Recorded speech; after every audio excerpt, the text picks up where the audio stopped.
9h34 sur TV Finance. Nous accueillons Mathieu Serron. Bonjour Mathieu. Bonjour tout le monde. Je rappelle que vous êtes trader chez Perceval Finance. Avec vous, on va commencer par faire un point sur le CAC 40 qui est dans le vert ce matin, mais qui n'arrive pas à franchir ce seuil des 5200 points.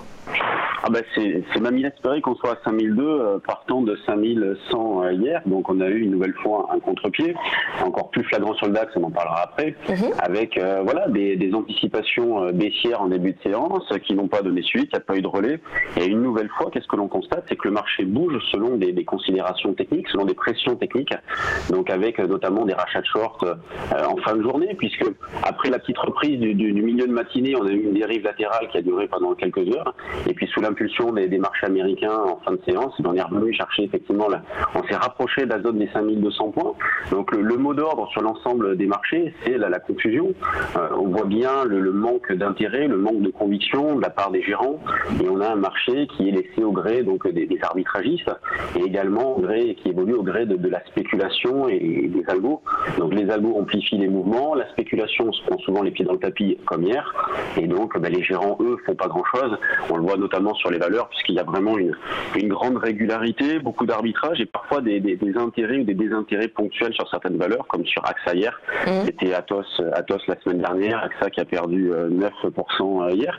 Et quand on regarde par exemple AXA le DAX, qui a réalisé une très grosse acquisition, donc ça a peut-être pu inquiéter un peu les investisseurs, parce que 15 milliards de dollars l'acquisition d'XL Group. Oui, bah c'est XL Group pour une baisse qui a été XL aussi, parce que c'est très violent quand on regarde le volume, il a été énorme. La valeur donc a terminé la journée en baisse de 9,7%, c'est beaucoup. On n'est plus trop habitué, notamment sur AXA. C'est vrai que ces derniers temps c'était quand même assez régulier sur cette valeur-là, ça faisait un bon moment. Et puis là, la déception a été violente. Mais tout ça, il y a quoi? Il y a justement au manque de conviction. Et quand il y a des bonnes nouvelles, tout est amplifié. À l'image d'Airbus, il y a quelques temps qui avait pris 10%, c'est Airbus quand même. On ne parle pas de mid et small cap, ce sont quand même des valeurs du CAC 40. Hier, c'est AXA qui perd 9%, Atos la semaine d'avant. Donc vraiment, le manque de conviction fait que tout le monde va sur là ou les mêmes valeurs au même moment, et donc on a des excès un petit peu dans tous les sens. Et hormis ces phénomènes particuliers d'annonces ou autres, eh bien, c'est très régulier, on le voit ce matin. Et Essilor, plus forte baisse 0,6, Renault, plus forte hausse 1,8%. Tout est très régulier, voilà, beaucoup d'arbitrage. Le CAC pour l'instant prend 0,58% à 5200. Moi je travaille vendeur, je continue à travailler vendeur sur le CAC. Alors c'est vrai que ce matin j'étais placé un petit peu haut parce que j'essayais de vendre vers 5225-30, niveau qui n'a pas été atteint. Donc là je vais peut-être revoir ma copie et vendre notamment sur les plus hauts de ce matin, puisque ce matin, peu avant l'ouverture 9h, on est allé chercher à 5210. Donc je vais tenter de vendre dans cette zone-là.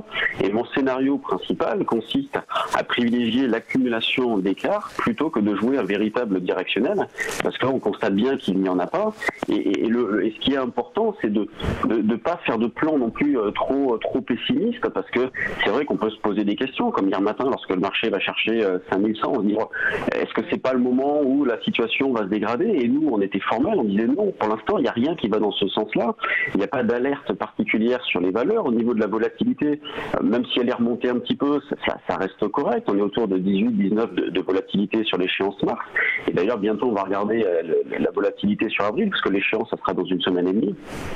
Donc pour l'instant, le manque de conviction fait qu'il n'y a pas de plan à tirer optimiste ou pessimiste, et il y a tout pour que la situation actuelle dure, à savoir une hésitation forte, mais un billet qui reste baissier tant qu'on évolue au moins sous 5280. Alors, est-ce que cette situation n'est pas liée au risque d'inflation qui émerge et à la remontée de l'euro? On l'a vu hier encore, l'euro USD qui a pris 1% et qui est ce matin autour des 1,2350. Alors, est-ce que c'est lié à la hausse de l'euro? Je vais vous dire non, parce qu'il n'y a pas de corrélation entre... Souvent, c'est rassurant de se dire qu'il y a une corrélation entre les marchés actions et les devises, et notamment l'euro-dollar, mais il n'y en a pas. Puisque, et l'euro-dollar, par exemple, le retracement a été violent. Si on est allé chercher, il est à 21,60, et c'est vrai que là, nous, notre point fort, notamment sur le trade du jour, de toutes les propositions que l'on fait à nos abonnés, nous, le stop des achats que nous faisons se situe sous à 21,60. À 21,60, 1,21,47 précisément. Et au plus bas, on a fait combien? On a fait 1,21,55. Donc c'est vrai que bon, ça a été un petit peu chaud, mais le niveau était parfaitement validé. Et derrière, l'euro se renforce et l'eurodoll reprend plus de 200 pips. Donc là, moi, je continue à travailler principalement acheteur sur l'eurodoll. Je suis placé pour ce matin à l'achat à 1,23,03 et 1,22,83. Ce sont deux niveaux assez proches sur lesquels on va tenter un petit rebond. Mais là, c'est pareil. On voit bien que la dynamique haussière qui animait l'eurodoll ces dernières semaines est clairement cassée depuis que la zone des 1,25 a été atteinte. Et donc, maintenant, il faut naviguer à vue en travaillant avec un billet aussi, en achetant sur des retracements. Parfois, on peut avoir des retracements davantage marqués comme on l'a eu en fin de semaine dernière. Et le niveau d'infirmation, lui, il reste le même. Moi, mon stop loss qui était à 21,47, eh bien, je le laisse placer sur ce niveau de prix-là.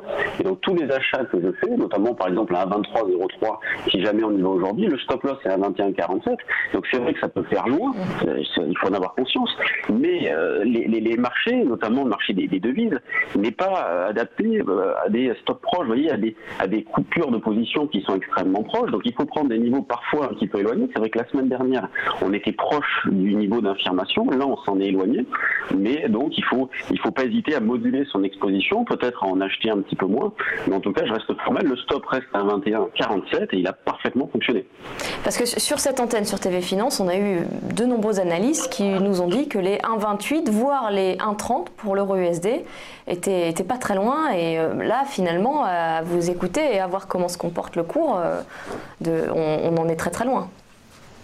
Ah ben, on en est très très loin, oui, mais je pense qu'il y a beaucoup plus d'argent à gagner en accumulant des écarts de l'ordre de 20, 30, 40 pips chaque jour, plutôt qu'en pariant sur le fait que l'eurodoll va aller chercher un 28. Parce que ceux qui jouent un 28 sont encore en position, ils font rien, ils ont acheté, ils laissent sécher, et sans avoir la certitude d'aller chercher les 1,28. Et moi, pendant ce temps-là, j'ai pu accumuler un grand nombre d'écarts. Encore hier après-midi, hier matin, j'ai pu acheter un petit peu sur le retracement qui nous a ramené vers un 22,70,80. J'ai pas acheté au plus bas, mais j'ai pu acheter un petit peu en vendant vers un 23,20 dans la phase de reprise. Et vous voyez, cette accumulation d'écart de l'ordre de 30-40 pips, c'est bien plus intéressant de faire ça plutôt que de parier sur un 28. Après, il faut toujours faire attention à ce que disent les analystes aussi, puisque quand on était autour des 1,05 et 1,10, beaucoup jouaient la parité, donc ce qui n'a pas été le cas. Donc non, moi je pense que ce qu'il est fort probable qu'il se passe, c'est que la confusion perdure, que le manque de conviction d'intérêt dure aussi. Donc on va avoir des mouvements erratiques pour pas grand-chose, puisque comme je le disais tout à l'heure, beaucoup vont appuyer sur le bouton en même temps. Dès qu'on a un petit catalyseur, tout le monde va dans le même sens au même moment, avec donc un effet boule de neige et des amplifications de mouvements. Et vous le disiez en préambule, le DAX qui a réagi très fortement à l'annonce de la coalition validée par le SPD. Vous vouliez nous en dire un mot quand on parlait du CAC en début d'émission? Oui, tout à fait. Alors le DAX, ça a été très violent parce que hier, à l'ouverture, le DAX est à 11 920. Donc à 8h, on est à 11 920. À 8h45, on est à 11 730. Vous imaginez, mais c'est très violent. On fait un plus bas sur une longue période. Derrière, qu'est-ce qui se passe? Pas de relais. Donc là, c'est pareil, il y a un contre-pied qui s'est créé. Puisque derrière, il n'y a pas de relais, le DAX se reprend tranquillement et la hausse s'accélère, ce qui vient que le soir, on est à 12 150. Donc vous imaginez l'écart déjà dans la journée avec 11 720 au plus bas et 12 150 le soir en clôture. Donc c'est très violent. Donc là, c'est pareil, il y a un contre-pied, des rachats de short, de l'algo, il y a tout ça. Moi, ce matin, j'ai vendu un petit peu. Donc sur le trade view, on a proposé une vente sur le DAX qui a pu être faite. C'est vrai qu'on a proposé de vendre sur 12 263,5 avec un rachat à 12 223 et on peut éventuellement garder un petit solde pour viser 12 161. Donc là aussi, on va continuer à accumuler des écarts. Si on revient chercher la zone des 12 260, je vais revendre un petit peu dans l'idée de jouer 12 220 encore. Et tout ça valable jusqu'à midi 13h, puisque l'après-midi, je vais être davantage méfiant avec notamment des statistiques, avec les marchés américains qui vont ouvrir. Et il en faut pas grand-chose pour prendre ou perdre une centaine de points. Donc là, moi, pour ce matin, je vais revendre à 12 263. J'ai déjà fait un écart d'une quarantaine de points. Si on y retourne, je revends, je vise le même objectif. Et si on part à la baisse davantage, je verrai pour rapprocher ce niveau de vente.